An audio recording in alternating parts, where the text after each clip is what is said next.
e fundit të ekzekutimit të detyrimeve të mundshme që ai mund të marrë përsipër. Në fund do t'ju tregoj pak tek ligji për regjistrimin në QKB, cilat janë informacionet e nevojshme që të vendosen për regjistrimin e personit fizik. Kryesisht janë emri tregtar, që zakonisht është emri i personit që e regjistron, është celia ku ai do të operojë, në rastin e personit fizik nuk konsiderohet celia, por vendi i ushtrimit të aktivitetit, data e regjistrimit që e merr automatikisht sistemi, lloji veprimtarie, bëjmë me veprimtari të posaçme apo të përgjithshme, duhet përshkruhet në ekstraktin e QKB-s, dhe informacionet e tjera siç janë emaili, numri i telefonit dhe këto që janë, në mos gabohem, i Albania të kërkon si informacione jo të detyrueshme për t'i vendosur pjesën e emailit. Do ta shikojmë dhe pastaj se si bëhet regjistrimi, por dua të kalojmë pak të pjesën e përmbledhjes teorike le të themi dhe pastaj të shikojmë më nga afër se si bëhet në Albania, pra ku aplikohet në Albania, afatet që ka dhe gjitha këto me radhë. Tani te shoqëria tregtare që është më e rëndësishmja, ne do shohim te SHPK-ja, në fakt jo të gjitha mund t'i rastisi që të hapin një SHPK apo të merren me procesin e themelimit të një SHPK-je, por informacionet që do shohim për hapjen dhe themelimin janë informacione që ndikojnë në gjithë veprimtarinë e SHPK-s edhe në vijim. Pra nëse ju do jeni një jurist në një kompani tregtare me formë SHPK-je, do shikoni që shumë gjëra që bëhen që në themelimin e saj, shumë detyra të drejta që ortakët përfitojnë që në themelim në statut, janë ato që ndikojnë në një moment të dytë në rast konfliktesh ndërmjet ortakëve apo edhe administratorit. Për ta kuptuar më qartë, shoqëri tregtare sipas legjislacionit shqiptar themelohen nga 2 ose më shumë persona fizik ose juridik që bien dakord për arritjen e objektivave ekonomike të përbashkët, duke dhënë kontributet në shoqëri sipas përcaktimeve në statut. Në shoqëritë me përgjegjësi të kufizuar dhe shoqëritë aksionare mund të themelohen edhe vetëm me një person fizik ose juridik. Do thotë, një shoqëri me përgjegjësi të kufizuar mund themelohet vetëm nga një individ, mund themelohet vetëm nga një kompani ekzistuese, apo dhe nga 2 apo 3 në rast se janë disa palë që duan të marrin pjesë. Fillimi i personalitetit juridik, çfarë do të thotë? Kodi civil i joni përcakton që për personat fizik, pra individët e thjeshtë, personaliteti juridik fillon që në momentin e lindjes. Për shoqëritë tregtare fillon që në momentin e regjistrimit të tyre në qendrën kombëtare të regjistrimit. Më parë ka qenë në gjykata, aktualisht është në QKB prej vitesh.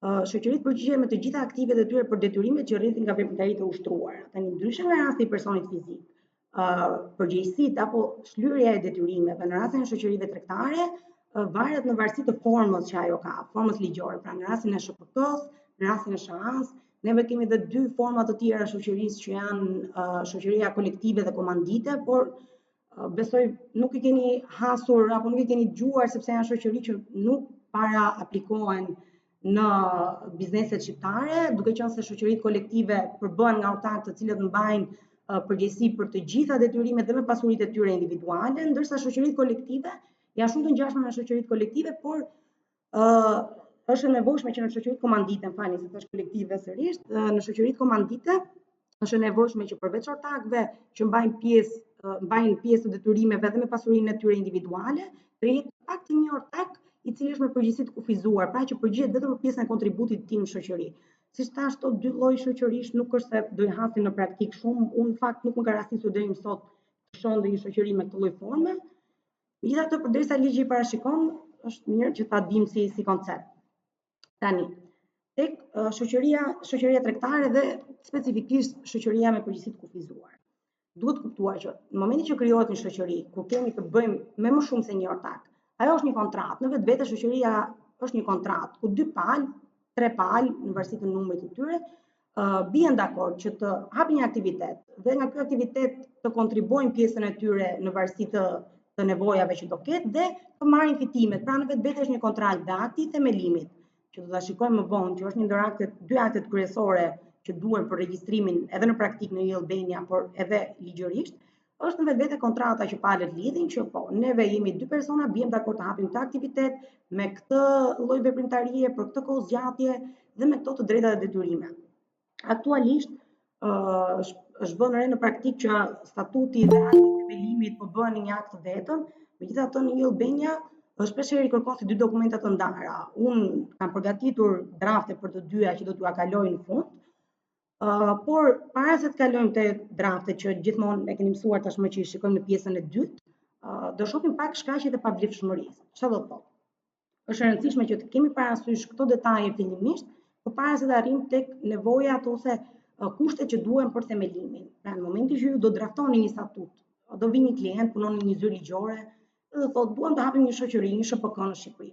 Dhe ju do draftoni statutin në bazë të informacioneve që do ju japin, pra numrit ortakëve, vlerës kapitalit e gjitha me radhë.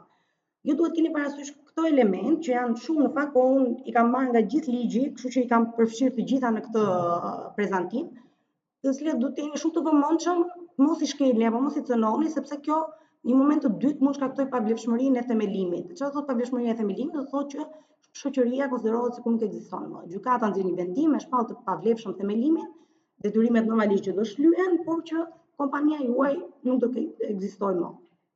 Tani, pjesa e parë, që është dhe më e thjeshtë në fakt, i gjithë dokumentacioni duhet të jetë hartuar në formë shkresore. Pra palët nuk mund të pretendojnë që neve kemi rënë dakord gojarisht për të hapur një kompani, dhe të mos ta kenë këtë të dokumentuar në aktin e themelimit apo statutin, kur ato ndërtohen si një dokument më vete, siç thash. Mungesa e zotësisë juridike për të vepruar e të gjithë themeluesve. Kjo është një pjesë shumë e rëndësishme. Nuk mundet që një shoqëri të ndërtohet apo të themelohet me individë të cilët nuk kanë zotësi juridike për të vepruar. Kush nuk ka zotësi juridike për të vepruar?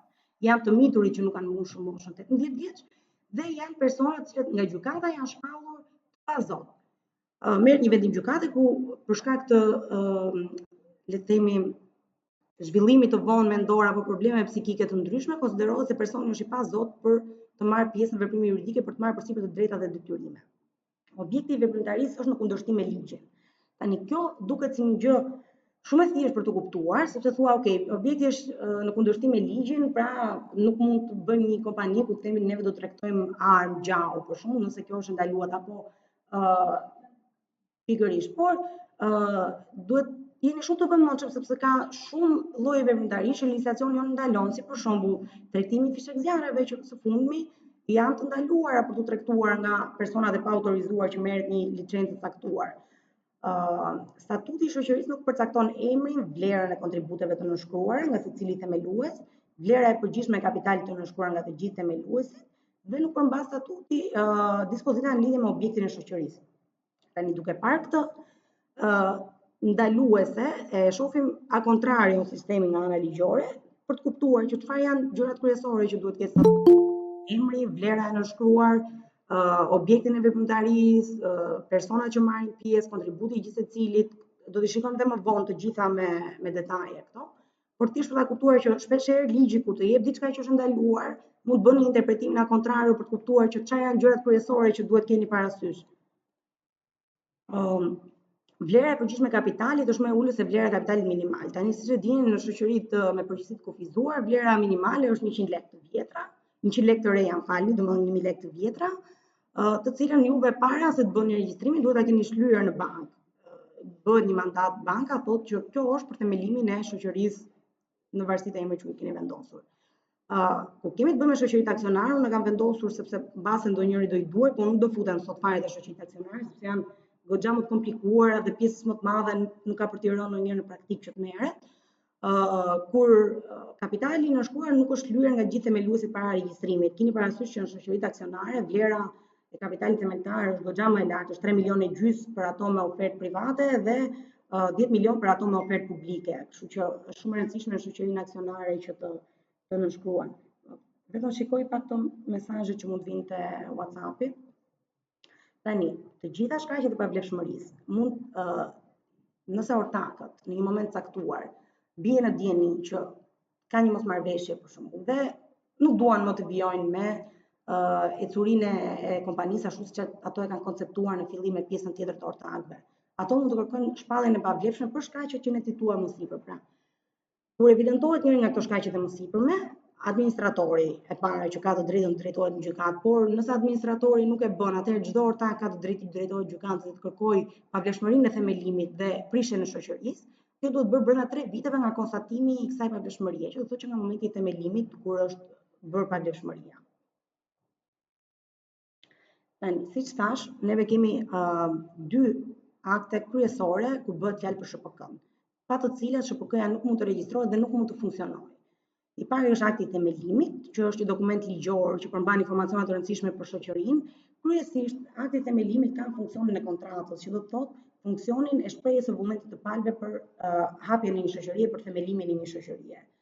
Statuti pastaj është dokumenti më i rëndësishëm i një shoqërie tregtare, i cili merret me organizimin e shoqërisë, detyrat e palëve, mënyra si ndahen të drejtat dhe përgjegjësitë e administratorit, si zgjidhen konfliktet ndërmjet ortakëve, si bëhet prishja, zmadhimi i kapitalit të një shoqërie. Pra statuti është bibla, le të themi, e një shoqërie tregtare.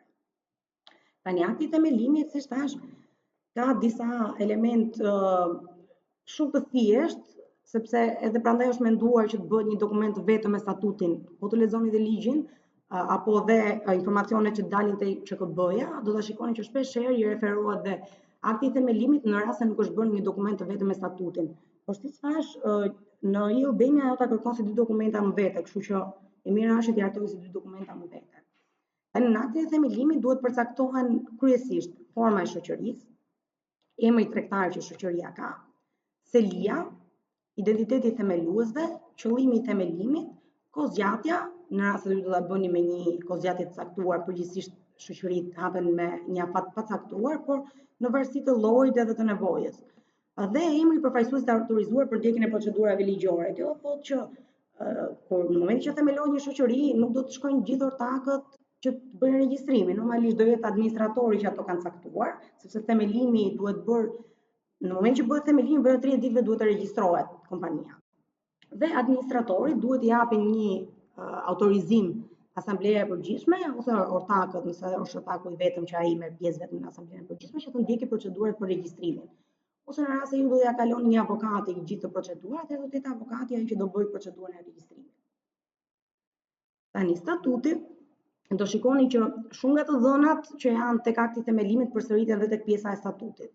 Është emri, forma, data e themelimit, të dhënat identifikuese të themeluesve, selia, objekti i veprimtarisë, nëse është i përcaktuar, sepse siç do ta shikoni edhe në Albania, thot objekti i përgjithshëm apo objekti i përcaktuar, dhe pastaj te objekti i përcaktuar ju nxjerr një listë shumë të gjatë të nomenklaturës që ju duhet të zgjidhni fushën e veprimtarisë që do merreni.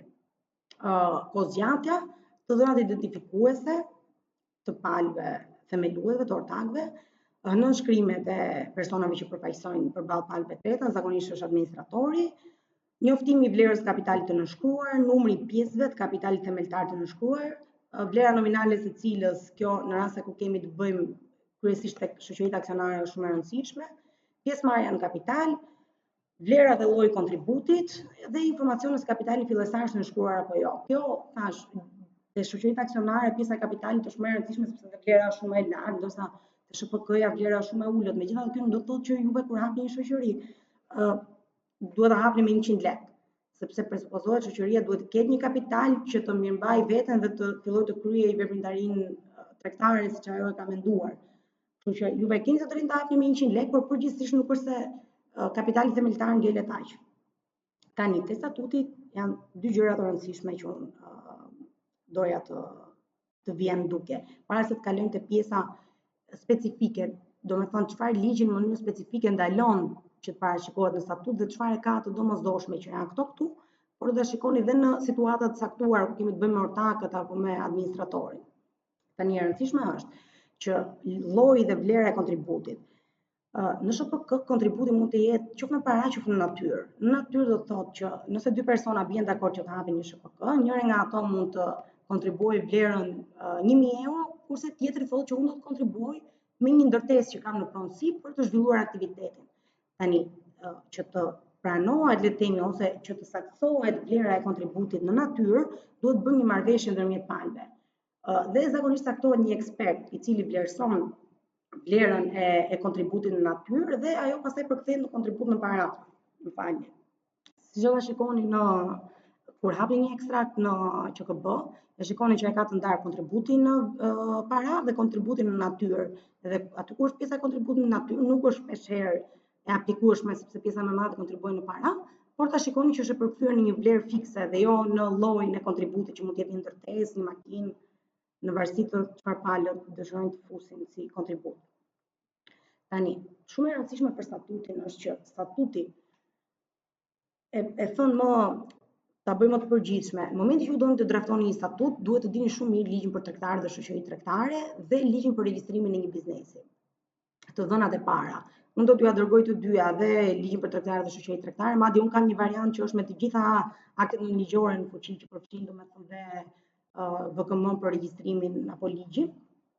Duhet ta keni parasysh që duhet ta lexoni të gjithë ligjin deri te pjesa e SHPK-ve.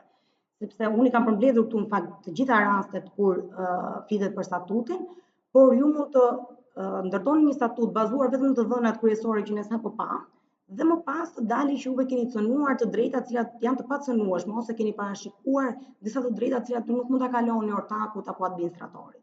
Tani gjëja kryesore është që statuti nuk mund të kufizojë asnjë lloj të drejte që parashikohet apo detyre që parashikohet për palët në ligjin. Që do të thotë, nëse statuti parashikon që administratori nuk mban përgjegjësi në rastin kur ai shpërndan, le të themi, dividendi, pavarësisht se kompania mund të dalë me humbje 3 muajt në vijim, apo kur ai nuk njofton ortakët që shiko, sepse neve nuk kemi një situatë mirë financiare dhe në 3 muajt në vijim, detyrimet tona nuk do mundemi do t'i mbulojmë, që është një detyrim i administratorit sipas ligjit. Në rastin ju e parashikoni në statut që administratori nuk e ka si detyrim këtë, atëherë kjo është e pavlefshme si dispozitë që ju keni vendosur në statut dhe nuk është se do prodhojë efekte, që do të thotë që në rast se palët do gjenden në një proces gjyqësor, atëherë administratori do mbajë përgjegjësi sipas dispozitave të ligjit dhe jo statutit.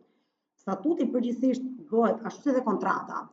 Statuti përgjithsisht bëhet që palët të parashikojnë disa të drejta dhe detyrime më të zgjeruara se sa ato që parashikon ligji, pra t'i rregullojnë në varësi të mënyrës si ato e kanë konceptuar për të ndërtuar veprimtarinë dhe mos jenë shabllon nga ligji. Shpesh do shikoni statute në praktikë që janë si të marrësh ligjin për tregtarë shoqëri tregtare, janë të marra dispozitat shabllon dhe janë të vendosura në statut. Jo se ka ndonjë gjë gabim te kjo pjesa, sepse ai ligjërisht është i saktë, por nuk është se të mbron ty për specifika që ti do të parashikosh për biznesin tënd. Kjo është ideja. Statuti mund të parashikojë që parashikimet e ligjit për ndalimin e konkurrencës të shfuqizohen. Çfarë thotë? Ligji për ndalimin e konkurrencës. Ortakët mund të parashikojnë në statut që të mos ushtrohet konkurrencë nga pjesa tjetër e ortakëve apo administratorëve. Që do të konkurrencë do të thotë që të hapësh një biznes tjetër me të njëjtin lloj veprimtarie, apo të jesh administrator në një biznes tjetër me të njëjtin lloj veprimtarie, apo në rastin e shoqërive aksionare të jesh antar apo kryetar i këshillit të administrimit apo këshillit mbikëqyrjes. Statuti mund të parashikojë që këto dispozita të hiqen, që do të thotë që secili nga palët ka të drejtën të hapi kompani të ngjashme me objekt veprimtarie të njëjtë. Normalisht kjo pastaj duhet votohet nga asambleja e përgjithshme.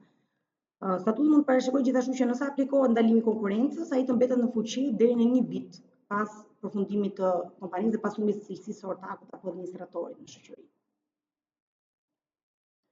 Tani, statuti parashikon mënyrat e shlyerjes së kontributeve. Do ta shikojmë edhe tek akti, domethënë tek drafti i statutit që unë kam sjellë, se si i parashikon në praktikë një statut, pra cila është vlera e kapitalit, sa përqind ka njëri, sa përqind ka tjetri, vlera e kuotës, sepse në shoqëri tregtare me formë SHPK-je kemi kuota, pra çdo ortak ka një kuotë. Pastaj vlera e kuotës dhe përqindja që ai zën kapitalin në kapitalin është e ndryshme në varësi të kontributit që ai ka pasur. Ndryshe nga shoqëria aksionare, për shembull, që mund të zotërojë disa aksione. Në shoqërinë me përgjegjësi të kufizuar kemi vetëm një kuotë. Çdo ortak ka një kuotë e cila ka vlerë të ndryshme në varësi të kontributit.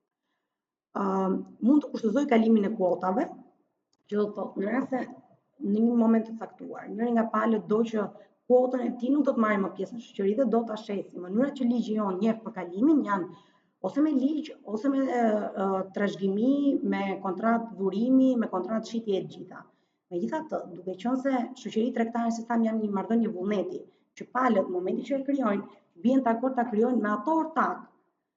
2 persona mund të kenë një shoqëri ndërmjet tyre dhe thonë që unë dua ta hap këtë kompani me shokun tim dhe duan që në statut të vendoset një farë kufizimi për këtë shitje, që do thotë që ortaku që do të largohet nuk mund t'ia shesë ato kujtdo, sepse ti në një farë mënyrë po vendos që unë si themelues dhe si ortak fillestar të jem ortak me një person që mbase unë nuk kam dëshirë apo tek i cili nuk kam besimin që kam pasur tek ortaku me cilin unë shkruar marrëveshje.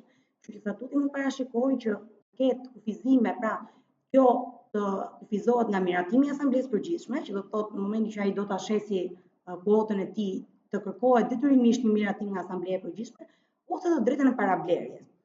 E drejta e parablerjes, sipas legjislacionit tonë, aplikohet në rastet e bashkëpunësisë. Kjo është po ju shpjegoj pak se është e rëndësishme edhe në raste të tjera përveç se kompani tregtare.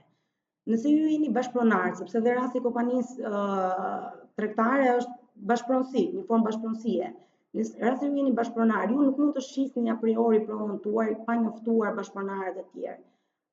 Në raste të ngjashme, drejta e parablerjes siç parashikohet në Kodin Civil është që në momentin që ju vendosin të shisni pjesën tuaj, ju duhet njoftoni me shkrim bashkëpronarët e tjerë brenda 3 muajsh, dhe nëse asnjëri nga ato nuk ka dëshirën ta blejë paraprakisht, para se kjo të jetë e hapur për të blerë nga persona të tretë, atëherë ju mund të vazhdoni me shitjen.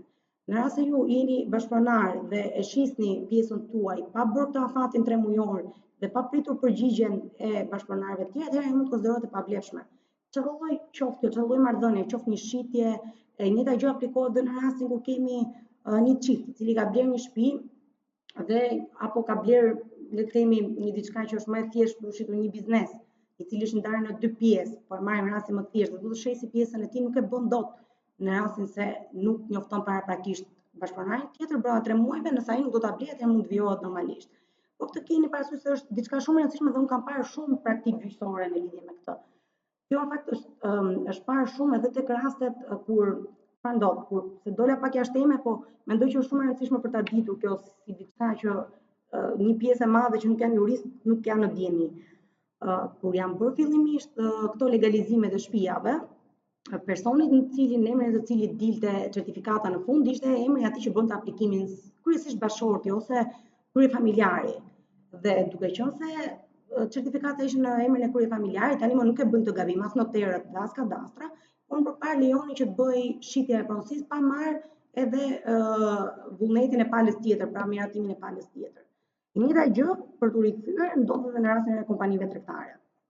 Në rast se nuk është e parashikuar në statut, mund vijohet me shitjen pa bërë njoftim. Por e mira është që gjithmonë në statut të jetë parashikuar drejta e parablerjes për t'i dhënë mundësi ortakëve të tjerë që në rast se njëri do largohet ta blejnë ato pjesën e tij. Statuti mund të parashikojë gjithashtu ndalimin e pjesësimit të kuotave për shkak të kalimit. Pra, në rast se një palë do të shesë kuotën e tij 2 personave dhe kjo të ndahet, të pjesëtohet kuota në 2 pjesë. Mund të parashikojë të drejtën e shoqërisë për të anulluar një kuotë. Në raste të tilla, statuti duhet parashikojë shkaqet dhe procedurat e anullimit të kuotës. Anullimi i kuotës mund të ndodhi në rastet kur largohet një ortak apo për raste të tjera ku kompania e vlerëson si të nevojshme, por gjithsesi duhet të jetë parashikuar në statut. Duhet të parashikojë që thirrjen për mbledhjen e asamblesë së përgjithshme të bëhet dhe me mjete elektronike. Tani, përgjithsisht, kodi ligji më saktë për tregtarët dhe shoqëritë tregtare e ka të parashikuar mënyrën si thirret asambleja e përgjithshme, pra administratori e tretë në raste të caktuara ku kemi të bëjmë me tema shumë të rëndësishme, por si rregull duhet thirret një herë në vit, minimalisht, që është standardja.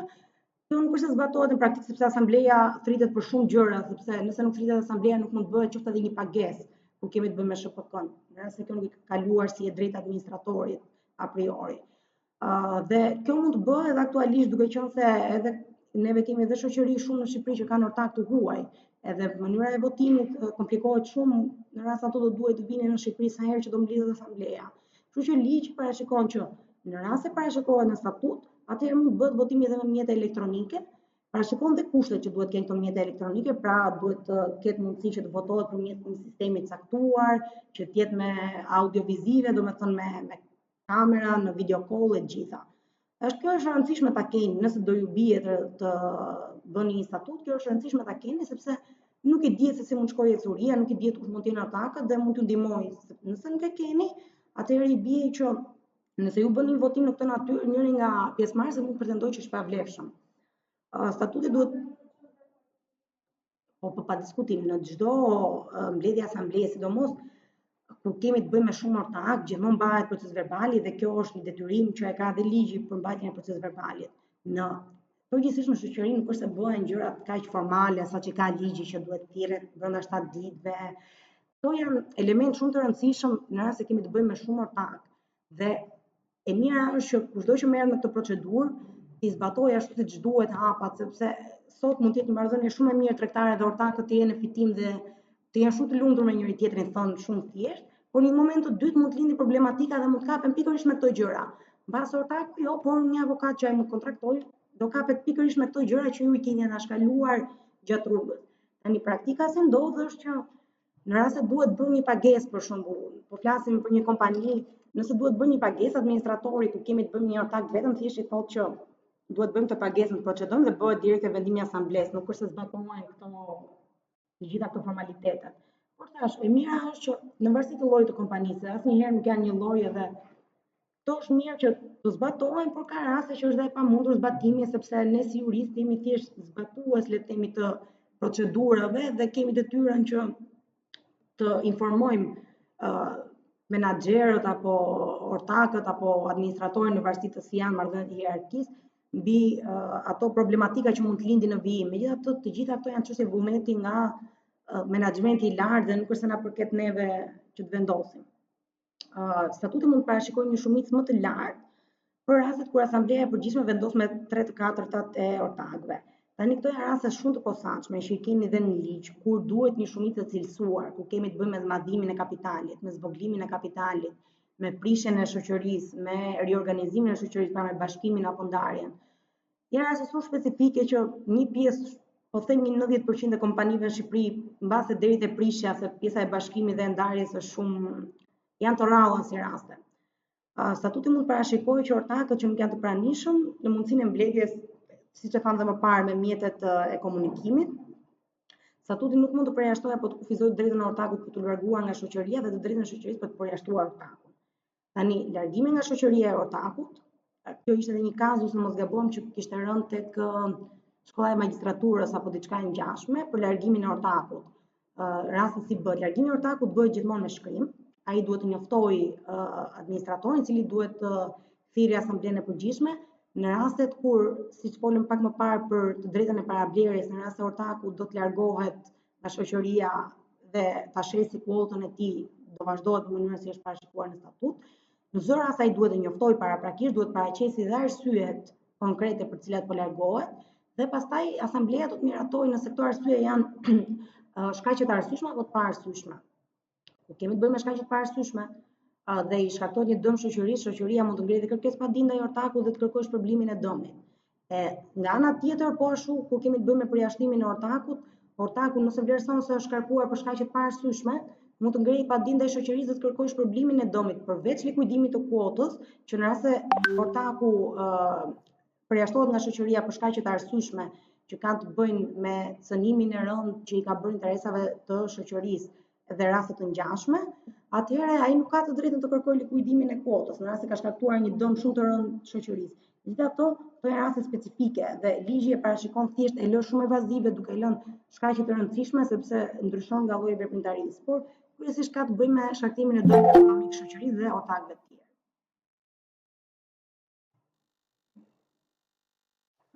Një vajzë, po, sot është e regjistruar pa merak, se i marrë të gjitha masat dhe nuk e di nëse na dëgjove në fillim Stela, po te pjesa e fundit do bëjmë edhe një përmbledhje të, më falni, asaj që u diskutuar herën e kaluar. Tani, statuti mund të parashikojë që kalimi i aksioneve, që kushtëzohet nga përqimi i organeve, siç folëm pak më parë, kjo ka të bëjë me shoqëritë aksionare kryesisht, parashikohet dhe drejtja e parablerjes. Kjo është shumë e rëndësishme. Këtë është një ndër gjëra që do doja ta mbani mend gjithmonë, që është mirë që kjo gjithmonë të jetë në statut. Drejta e parablerjes parashikohet në statut, sepse palët mund të rastisin që të bëhen ortak me persona të tjerë për të cilët nuk kanë vullnetin për ta bërë në fund ditës. Janë të pavlefshme dispozitat e statutit që kufizojnë ose përjashtojnë të drejtat e ortakëve ose kreditorëve. Tani, e rëndësishme shumë është që në shoqëritë me përgjegjësi të kufizuar, kreditorët e shoqërisë kanë të drejtën në shumë procese të marrin pjesë dhe të kërkojnë. Gjithmonë flasim për kreditorë që përfaqësojnë të paktën 5% të kapitalit të shoqërisë, në detyrime bëhet fjalë. Kanë të drejtë të marrin pjesë dhe të kërkojnë inicimin e hetimeve të posaçme, mbledhjen e asamblesë, gjitha këto me radhë. Pra, statuti në asnjë mënyrë nuk mundet që të kufizojë të drejtat e këtyre dhe të parashikojë që kreditorët nuk mund të marrin pjesë në këtë proces apo nuk mund të iniciojnë këtë proces. Tani, për regjistrimin e shoqërisë tregtare në Albania. Ashtu siç thamë për personin fizik që janë shumë të rëndësishme, le të themi emri, vendi i ushtrimit të veprimtarisë, afati, përgjithsisht në personin fizik nuk është se aplikohet afati, është thjesht data e regjistrimit. Tek shoqëria tregtare, kryesisht SHPK-ja, kërkohet emri, forma, data e themelimit, të dhënat e identifikimit të themeluesve, selia, objekti, nëse është i përcaktuar, kozgjatja, nëse është e përcaktuar, të dhënat e identifikimit të personave, të gjitha këto të dhëna që ti kërkon, kam përshtypjen në e-Albania ajo është ndarë në 4 sesione dhe ju kur bëni regjistrimin në e-Albania e bëni automatikisht dhe regjistrim për tatime. Do thotë të dhënat i dërgohen dhe tatimeve me një herë. Po, jam, falni vetëm një sekond të pranojmë diplomën që jam drejtim tani. Tola nuk e di pse, okay, nga që më dilje me një që nuk mund të pranoja dot. Ja i pranova pa mira. Po thoya të gjitha këto të dhëna që do t'i vendosni në aplikimin në e-Albania, do t'i jenë dhe në statut. Statuti domosdoshmërisht duhet të jetë shumë më i gjerë. Tani neve do shohim pak aktin e themelimit dhe në pjesën e dytë do shohim statutin dhe pastaj pjesën e debitorëve që ngeli nga hera e kaluar. Megjithatë, unë doja që të shikoni pak vetëm tek ligji për tregtarët dhe shoqëritë tregtare dhe tek ligji për regjistrimin. Po. Tani, ky është një ligj shumë i rëndësishëm, të cilin thjesht ju tregoj pak mënyrën se si ju të aksestoni. Tani, për çdo lloj pikpyetje që mund të keni në lidhje me tregtarët dhe shoqëritë tregtare për regjistrimin, për çregjistrimin, për dokumentat që juve duhet të depozitoni në QKB, sepse QKB-ja ka një gjë që është shumë e rëndësishme. Në rast se juve nuk depozitoni pasqyrat financiare apo dokumentat të tjera të detyrueshme që parashikohen për të depozituar në QKB, juve nuk mund bëni dot asnjë lloj ndryshimi në regjistrimin tuaj fillestar, që do të thotë QKB-ja, ligji për regjistrimin, por edhe ligjet e tjera të posaçme për QKB parashikon që kompania që në momentin e themelimit të saj dhe gjatë ushtrimit të veprimtarisë së saj duhet që disa dokumenta ti depozitojë çdo vit në QKB. Pra, në lidhje kryesisht me bilancet, pasqyrat financiare dhe gjitha. Në rast se ju nuk i depozitoni këto, sepse ka shoqëri që nuk duan të depozitojnë, sepse nuk duan që të dalin këto dhëna, pavarësisht se këto janë të dhëna që publikohen tek faqja e biznesit QKB ku shkarkohet ekstrakti, por nuk duan të dalin këto dhëna. Keni parasysh që pa u dorëzuar këto dhëna, nuk mund të bëni ndryshime të asnjë lloji elementi që ju keni regjistruar. Pra, nëse ka skaduar, po themi, fati i emërimit të administratorit, i cili është 5 vjeçar, ju nuk mund të bëni dot ndryshimin. Dhe për ta bërë ndryshimin ju duhet të paguani një gjop që është, në mos gabojmë, por këtë nuk jam e sigurt të them drejt, diku te 200.000 lek ose pak më shumë, edhe të dorëzoni edhe dokumentat që nuk keni dorëzuar dhe pastaj mund të bëni ndryshimin. Kështu që kjo është shumë e rëndësishme për të pasur parasysh sepse mund të jetë e nevojshme që të ndryshohen adresa apo të shtohen.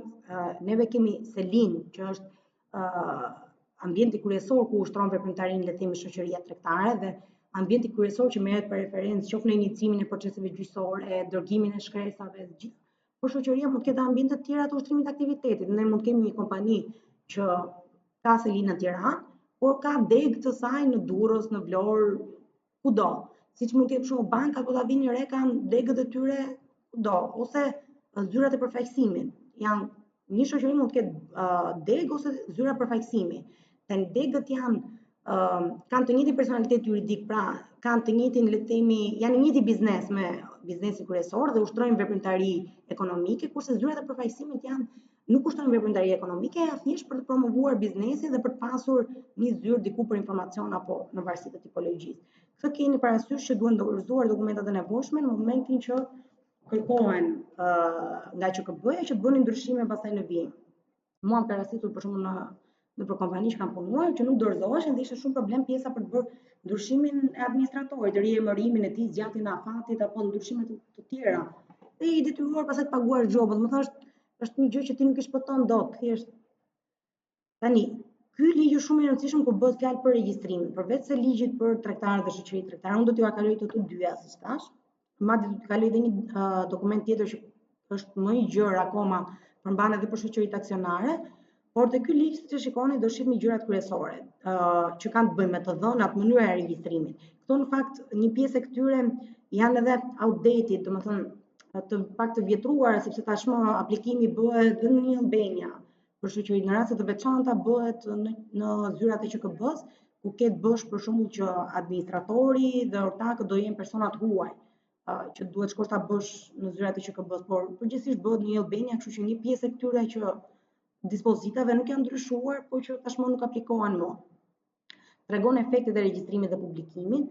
Do të thotë, në momentin që juve regjistroni themeloni një kompani, para se ta regjistroni, sepse themelimi bëhet para regjistrimit.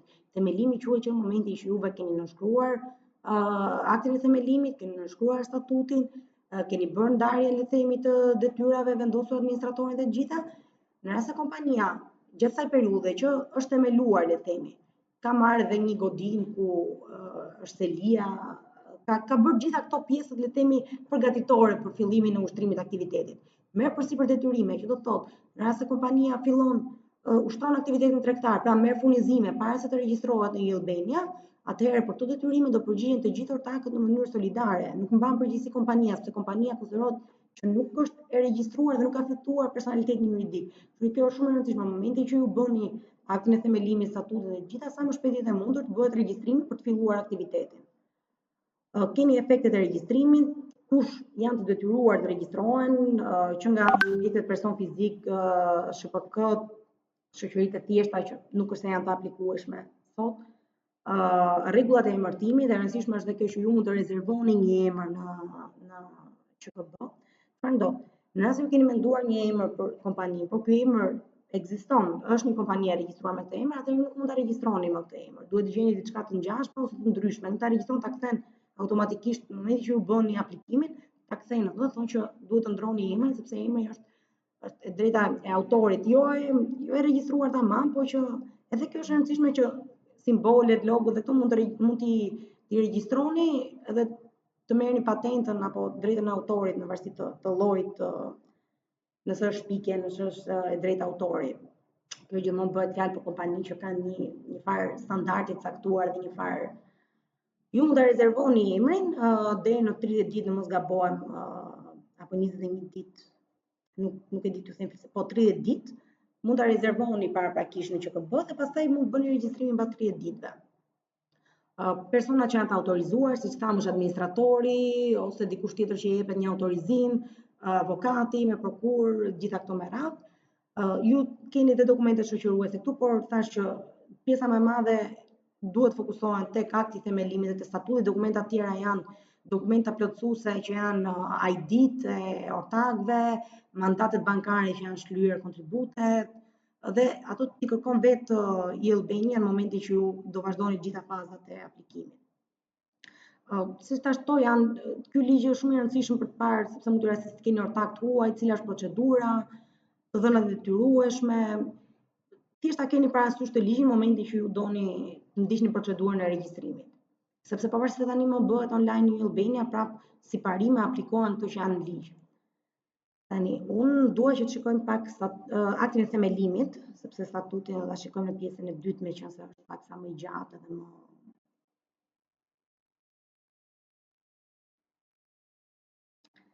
Tani, unë kam sjell një akt themelimi që është me disa ortak, po nuk është se ka një diferencë në momentin që është me një ortak të vetëm, thjesht një diçka për ta pasur parasysh në momentin që është me një ortak të vetëm, është e rëndësishme që ortaku i vetëm vendimet që merr duhet të ketë një regjistër posaçëm. Kjo është edhe në rast ku janë me disa ortakë, që vendimet e asamblesë duhet të parashikohen në një regjistër. Kompania duhet të ketë një regjistër ku mban notes për gjitha vendimet e asamblesë. Por në rastin e ortakut, kjo është akoma dhe më e rëndësishme kur është ortaku vetëm, që duhet të gjitha këto vendime që merr ku kanë të bëjnë me zbatimin e kapitalit apo lidhjen e një marrëdhënie tregtare me një ndikim shumë të madh në kompani, duhet që të gjitha këto ti mbaj si historik në regjistër. Tani, si nënshkruhet, le të themi, akti i themelimit? Duhet cituar gjithmonë data, sepse kjo data pastaj merret si referencë në momentin që ju do bëni regjistrimin, nëse jeni brenda afatit të përcaktuar nga ligji, nga themelimi deri në regjistrim. Na pas ka ngelur një bajram këtu. S'ka problem. Të dhënat e themeluesve, në rast se kemi të bëjmë me personat fizike, janë atësia, shtetësia, numri i pasaportës ose i ID-s, datlindja, vendlindja dhe gjitha këto me radhë. Në rast se kemi të bëjmë me shoqëri tregtare, janë të dhënat që këto janë të detyrueshme, që shoqëria tregtare, dhe kjo është e rëndësishme ta dini, në momentin që dërgon një shkresë apo një njoftim, ka të detyrueshme që të përmbajë paktën emrin tregtar, NIT-in, selin kryesore, përfaqësuesin ligjor. Edhe këto duhet të jenë në rastin se do keni një ortak që është kompani. Kemi krijuar një kompani, një shoqëri me përgjegjësi të kufizuar sipas kushteve të mëposhme. Cili do të jetë emri, forma që do të ketë shoqëria dhe kur fiton personalitetin juridik. Kjo nuk është se ndikon shumë e vendosjen apo jo juve në aktin e themelimit, sepse këtë ka ligji gjithsesi. Objekti, tani objekti është një pjesë shumë e rëndësishme, sepse siç thash, në rast se juve filloni një kompani dhe mendoni si fillim të vendosim objekt sa më preciz për atë proces apo për atë lloj aktiviteti që ju do ushtroni si fillim. Pastaj në rast se ju vendosni të kryeni aktivitete të tjera, do duhet që ta ndryshoni, sepse parashikohen gjoba në moment që ju ushtroni aktivitet që nuk e keni parashikuar në QKB si objekt veprimtarie. Këshilla ime në këtë rast është që parashikoni një range, një larmishmëri aktivitetesh tregtare për të përfshirë gjitha fushat. Dhe mira është për shkakun që nëse futeni tek kjo e nomenklaturës, i shikoni për shembull thot ajo përpunimi i X materiali dhe ti merrni gjitha me radhë ti vendosni sa më i gjatë jetë objekti, aq më covered, aq më të mbrojtur do të jeni në të ardhmen në rast se do vendosni të ndryshoni aktivitet dhe nuk do jetë nevojë që të bëni ndryshime në QKB, sepse si thash, ndryshimet kanë parakush depozitimin e këtyre dokumentave të nevojshme pasqyra. Kozgjatja është e pacaktuar. Tani kemi pjesa më e madhe e kompanive janë me kozgjatje të pacaktuar, por palët mund të vendosin që kozgjatja të jetë deri në vitin X, sepse i tillë është lloji aktiviteti që ato duan të bëjnë, ose kanë marrë për shembull një licencë do marrin një licencë për 5 vite për të ushtruar një aktivitet caktuar dhe ajo do pasqyrohet pastaj në themelim. Me vendim të organit administrativ mund të hapi zyra ose deg, është ajo që thamë, çfarë funksioni kryejnë deg dhe çfarë funksioni kryejnë zyrat e përfaqësimit.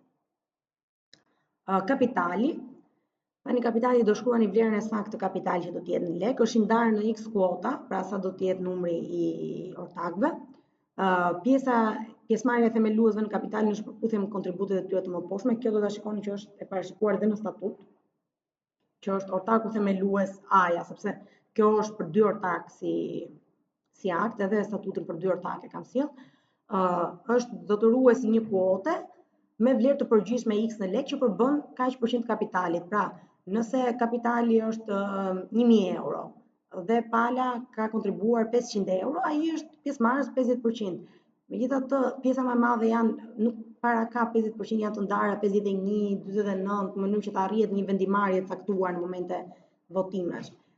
Po kemi me 3 pastaj ndryshon sepse vendimarrja është më e thjeshtë, duke qenë se janë 3 dhe numri i kuotave numri i pjesëmarrjes në kapital është i ndryshëm. Kontributi mund të jetë në para ose në natyrë. Kur është në para ose në natyrë, thamë që duhet bëhet një marrëveshje midis palëve që të përcaktojnë vlerën që do të ketë kontributi në natyrë. Dhe kjo pastaj saktësohet edhe në statut, vlera që ka dalë nga marrëveshja dhe gjitha. Në fakt, akti i tatimit, në rast se bëhen bashkë, në çdo rast, notarizimi është një plus për ju. Notarizimi është një plus për ju, sepse nuk mundet që, nuk mundet që të le të themi t'ju dyshojnë vërtetësinë apo jo. Megjithatë, ndjenjën time nuk është nevoja që të jetë i notarizuar që të uploadohet në Albania. Në çdo rast, notarizimin e bëni për të pasur një farë sigurie më tepër. Në Shqipëri është shumë i vlerësuar notarizimi për shumë akte, sepse një pjesë shumë e madhe mjafton që të jenë sipas dispozitave të kodit civil. Për shembull, në Shqipëri kam vënë që edhe kontrata e qeras, edhe një vjeçare e bëjnë direkt te noteri apo edhe pak muaj e bëjnë te noteri. Ndërkohë që kodi civili ka të përcaktuar, kërkon formë shkresore, por jo notariale nëse qeraja është për një periudhë të shkurtër për shembull. E ka të përcaktuar dhe me vite. Megjithatë, ndjenjën time nuk duhet të jetë i notarizuar për t'u uploaduar, por nëse e notarizoni është akoma më mirë. Administratori, në aktin e themelimit, administratori thjesht citohet si emër, kush do të jetë gjitha, por të drejtat dhe detyrimet pastaj të administratorit janë të përcaktuara në statut. Baza ligjore, kjo do thoni dispozitat e ligjit për tregtarët dhe shoqëritë tregtare dhe mënyra e zgjidhjes së mosmarrveshjeve. Kjo tani është shumë e rëndësishme. Organet e posaçme të njohin nga ligji thotë kjo. E kam lënë kështu me idenë që në varësi të çfarë vendi do themelohet e gjitha, por mund parashikoni që kompetencat territoriale për shembull, se në momentin që ju bëni një marrëveshje dhe përcaktoni gjykatën, atëherë ju përcaktoni kompetencët territoriale të gjykatës, cila do ta shqyrtojë. Mund vendosin për shembull që të bëhet nga gjykata e Durrësit, nga gjykata e Tiranës. Kjo është në varësi të palëve se si ato e kanë më komode, le të themi. Dhe në fund, ortakët e shoqërisë në përgjithësi të kufizuar janë palët, do ta nënshkruajnë vull shoqëria, kështu që nuk mendohet që të ketë vull në statut, pastaj mund të vendosin edhe vullën nëse e kanë nxjerr. Kjo është akti i themelimit, është shumë i thjeshtë. Thjesht duhet ketë ato 2-3 elemente që parashikon dhe ligji. Si thash, duke qenë se u pa që përmban elemente ngjashme me statutin, tashmë i kanë bërë në një akt vetëm. Për i Albania është mirë të jenë në 2 sepse i kërkon 2 dokumenta të ndara. Pjesa më e rëndësishme është statuti, që ne do ta shikojmë pas pak, vetëm për t'i hedhur një sy. Ne do t'i marrim një nga një pa merak. Statuti ka të përfshira këtë pjesën e kozgjatjes, e kontributit të palëve, gjitha, por që shikoni statuti përmban shumë parashikime që lidhen me mënyrën si do të operojë shoqëria, të drejtat që do të kenë palët për të kërkuar, detyrimet që atyre ju ngarkohen në varësi të rastit, dhe statuti është për punën e një juristi është gjëja kryesore që duhet ketë parasysh në hapjen e një kompanie. Pra kjo është puna e juristit, le të themi, në hapjen e një biznesi. Qoftë se ju punoni në një zyrë ligjore, pjesa e procedurës që bëhet në Albania apo më përpara në QKB është thjesht pjesë administrative, procedurale administrative, që në rast se ke dokumentat në rregull, në rast se je brenda afateve, regjistrohet. Por gjithë puna juaj si jurist është statuti. Edhe ajo është pjesa që duhet të kushton më shumë rëndësi. Unë them të bëjmë një pushim të shkurtër 5 minuta që të kalojmë pastaj ta ndajmë pjesën e statutit që ta shikojmë pak më në detaje, dhe shikojmë pak edhe pjesën që lam nga radha e kaluar dhe nga debitorët. Vetëm t'i bëj pak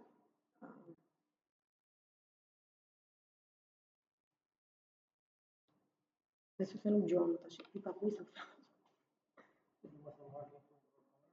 Si? Jo, më nuk e marr.